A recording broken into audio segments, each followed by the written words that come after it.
बच्चों, आज का हमारा जो विषय है वह है मानव प्रजातियां, जिसे इंग्लिश में ह्यूमन रेसेस कहा जाता है। तो सबसे पहले मानव प्रजातियों की जब हम बात करेंगे तो हम ये देखेंगे कि वास्तव में मानव प्रजातियां क्या हैं, मानव प्रजाति का अर्थ क्या है और अलग अलग विद्वानों ने मानव प्रजाति के संबंध में क्या परिभाषाएं दी हैं। तो मानव प्रजातियों के बारे में हम बात कर रहे हैं। तो अब आप देखिए कि मानव प्रजातियां क्या होती हैं। पृथ्वी का जो हमारा धरातल है, अगर हम उसे देखें तो उस धरातल में अलग अलग प्रदेश पाए जाते हैं। पृथ्वी का धरातल समान नहीं है, समरूपता लिए वो नहीं है, उसके धरातल में विषमताएं हैं और पृथ्वी के धरातल पर इन्हीं विषमताओं के कारण अनेक प्रदेश पाए जाते हैं या अनेक प्रदेशों का निर्माण हुआ है। अब अलग अलग प्रदेशों में रहने वाले जो लोग हैं, अगर हम उन लोगों को देखें तो उनकी शारीरिक बनावट यानी कि उनके शरीर का गठन, उनकी प्रजनन क्षमता तथा उनके रक्त के वर्ग, इन सब में क्या पाई जाती है? भिन्नता पाई जाती है। समझ में आया? कहने का मतलब ये है कि हमारी पृथ्वी का जो धरातल है वो समरूपता लिए हुए नहीं है। पृथ्वी के धरातल को अगर हम देखें तो विभिन्न विभिन्न भागों में विभिन्न विभिन्न प्रदेश पाए जाते हैं या पृथ्वी के धरातल पर भिन्न भिन्न प्रदेश हैं और उन प्रदेशों में रहने वाले जो लोग हैं उनकी शारीरिक संरचना, उनकी शारीरिक बनावट, उनका शारीरिक गठन जो है वो अलग अलग है। इसी प्रकार से हर एक प्रदेश में रहने वाले लोगों की जो प्रजनन क्षमता है वह भी क्या है? अलग अलग है। साथ ही साथ अलग अलग प्रदेशों में रहने वाले जो लोग हैं उनका जो रक्त का वर्ग है उसमें भी क्या पाई जाती है? भिन्नता पाई जाती है। अब इन्हीं गुणों के आधार पर हम मानव को अलग अलग प्रजातियों में विभाजित करते हैं। मतलब लोगों की जो शारीरिक बनावट है, उनकी जो प्रजनन की क्षमता है और उनका जो रक्त वर्ग है, उसी के आधार पर हम मानव समुदाय को अलग अलग प्रजातियों में विभक्त करते हैं। किसी प्रजाति विशेष के लोगों की शारीरिक संरचना समान पाई जाती है। अब एक ही प्रजाति जो होगी, उस प्रजाति के जो लोग होंगे उन लोगों की शारीरिक संरचना कैसी पाई जाएगी? एक सी पाई जाएगी, उसमें समरूपता पाई जाएगी। शारीरिक संरचना के गुण प्रजाति में वंशानुगत परंपरा के अनुसार पीढ़ी दर पीढ़ी हस्तांतरित होते रहते हैं। कोई भी जो प्रजाति है, अब उस प्रजाति के जो लोग होंगे उन सब का शरीर की जो संरचना होगी, उनके बाल, उनकी आंखें, उनकी त्वचा का रंग, उनका जबड़ा, उनके दांत, उनकी लंबाई, ये सब कैसी होगी? एक ही प्रजाति के लोगों की ये सारी संरचना एक समान होगी। और एक ही प्रजाति के लोगों की ये जो शारीरिक संरचना होती है, जिसे हम प्रजाति में सम्मिलित करेंगे, उस एक ही प्रजाति के लोगों में ये जो शारीरिक गुण है वो क्या होंगे? एक पीढ़ी से दूसरी पीढ़ी में लगातार हस्तांतरित होते चले जाएंगे। मतलब एक जो प्रजाति है, उस प्रजाति के जो लोग हैं उन लोगों का जो भी विशेषता है, उनकी जैसी भी शारीरिक संरचना है, उनकी जैसी भी प्रजनन क्षमता है या उनका जो रक्त वर्ग है वो जिस प्रकार का है, वो क्या होगा? ऑटोमेटिकली एक पीढ़ी से दूसरी पीढ़ी में क्या होता चला जाएगा? हस्तांतरित होता चला जाएगा। अर्थात कहने का मतलब है कि एक ही प्रजाति में जो शारीरिक संरचना पाई जाएगी वो वंशानुगत एक पीढ़ी से दूसरी पीढ़ी में चली जाएगी। अब हम बात करेंगे कि प्रजाति का अर्थ क्या है। मतलब प्रजाति, जिसे इंग्लिश में हम रेसेस कहते हैं, इस शब्द की उत्पत्ति कैसे हुई है। प्रजाति शब्द अंग्रेजी के रेस शब्द का हिंदी रूपांतरण है। रेस, RACE, रेस, इसका हिंदी रूपांतरण है। प्रजाति के लिए रेस शब्द का सर्वप्रथम प्रयोग जो है वो एक विद्वान ने किया था और उस विद्वान का नाम था E. फॉक्स। रेस प्रजाति के लिए सबसे पहले रेस शब्द का प्रयोग E. फॉक्स नामक विद्वान ने किया था और इन्होंने इस शब्द का प्रयोग कब किया, कहाँ किया? इन्होंने अपनी एक पुस्तक लिखी थी। उस पुस्तक का नाम था बुक ऑफ मटायर्स। E. फॉक्स ने एक पुस्तक लिखी थी, बुक्स ऑफ मटायर्स। और ये पुस्तक कब लिखी थी? 1570 में लिखी थी। तो ई फॉक्स ने एक पुस्तक लिखी, बुक ऑफ मटायर्स 1570 में, और इसी पुस्तक के अंतर्गत ई फॉक्स ने सबसे पहले प्रजाति यानी कि रेसिस शब्द का प्रयोग किया था।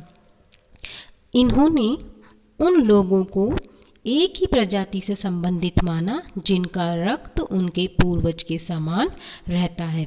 अब इन्होंने ई फॉक्स ने जो अपनी बुक ऑफ मटायर्स पुस्तक लिखी थी उसमें उन सभी लोगों को एक प्रजाति मान लिया जिन सभी लोगों का रक्त क्या है, उनके जो पूर्वज हैं उनके समान था।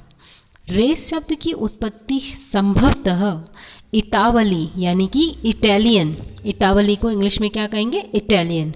तो रेस शब्द की जो उत्पत्ति है वो संभवतः इतावली यानी इटालियन भाषा के रज़ा, RAZZA, रज़ा शब्द से हुई है। और इस रज़ा शब्द का अर्थ क्या होता है? इस शब्द का अर्थ है परिवार, वंश या नस्ल। नस्ल को हम क्या कहते हैं इंग्लिश में? ब्रीड। तो आपको समझ में आया कि रेस शब्द की जो उत्पत्ति है वो जहाँ तलक है वहाँ तलक इस शब्द की उत्पत्ति इटालियन भाषा के रज़ा शब्द से हुई है। और इस रज़ा शब्द का अर्थ क्या है? इस शब्द का अर्थ है परिवार, वंश या नस्ल, जिसे हम इंग्लिश में ब्रीड भी कहते हैं।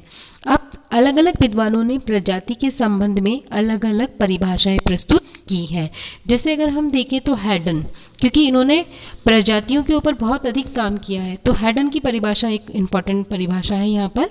हैडन के अनुसार प्रजाति शब्द एक वर्ग विशेष को प्रदर्शित करती है जिसकी सामान्य विशेषताएं आपस में समरूपता को प्रदर्शित करती हैं।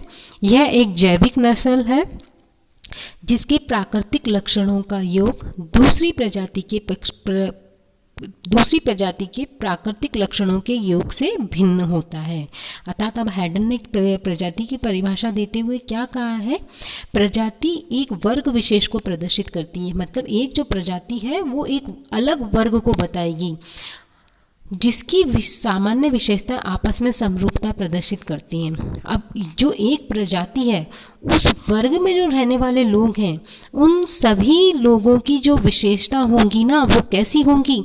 आपस में एक दूसरे से समानता लिए हुए होंगी। यानी कि अगर उस प्रजाति के लोगों का रंग काला है तो सभी लोगों का रंग कैसा होगा? उस प्रजाति के लोगों का रंग काला ही होगा। अगर उस प्रजाति के लोगों के बाल घुंघराले हैं तो उस प्रजाति के सभी लोगों के बाल घुंघराले होंगे। अगर उस प्रजाति के लोगों का जबड़ा बाहर निकला हुआ है तो उस प्रजाति के सभी लोगों का जबड़ा बाहर ही निकला हुआ होगा। तो हैडन कहते हैं कि प्रजाति क्या है?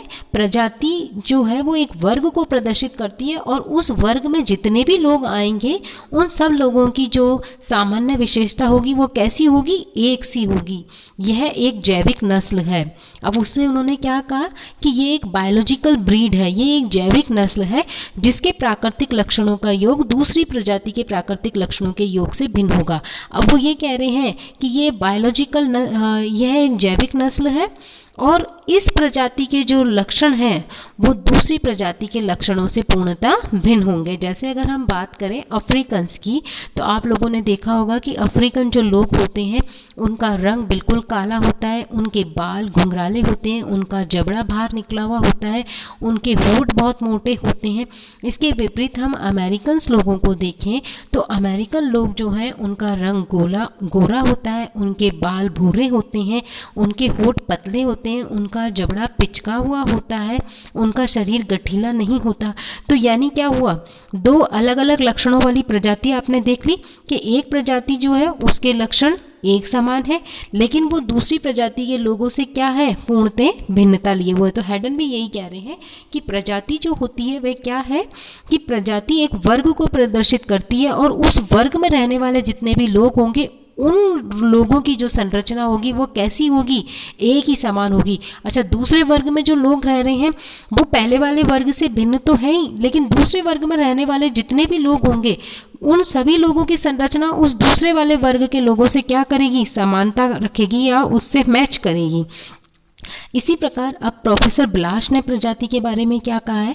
प्रोफेसर ब्लास ने कहा है मानव प्रजाति का वर्गीकरण मानव शरीर की आकृति एवं शारीरिक लक्षण के आधार पर किया जाता है। अच्छा, अब ब्लास तो यहाँ पर ये बता रहे कि अगर हमें मानव प्रजाति का वर्गीकरण करना है तो हम उस मानव प्रजाति का वर्गीकरण मतलब उसे विभिन्न विभिन्न भागों में बांटना है प्रजाति को, तो उसे हम किस प्रकार से बांट सकते हैं? तो ब्लास ने कहा कि मानव प्रजाति का वर्गीकरण मानव शरीर की आकृति मतलब मानव के शरीर का जो आकार है और उसके जो शारीरिक लक्षण हैं उनके आधार पर किया जाता है। ब्लास ये कह रहे हैं कि मानव प्रजातियों का अगर हम वर्गीकरण करेंगे, उनका क्लासिफिकेशन करेंगे तो उसका आधार हम क्या लेंगे? मानव के शारीरिक लक्षण। अब शारीरिक लक्षण क्या हो सकते हैं?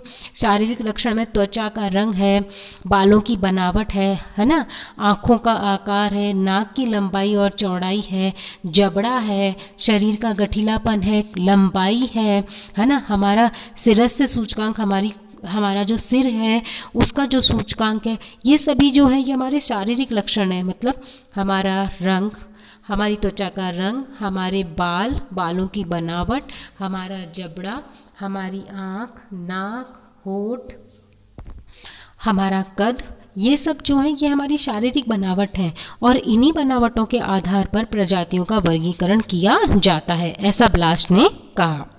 ग्रिफिथ टेलर के अनुसार मानव प्रजाति नस्ल को प्रकट करती है, ना कि सभ्यता को।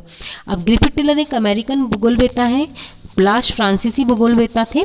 अब ग्रिफिथ टेलर क्या कहते हैं कि मानव प्रजाति नस्ल को प्रकट करती है। नस्ल मतलब ब्रीड, कि मानव प्रजाति का मतलब है कि वो किस नस्ल से संबंधित है।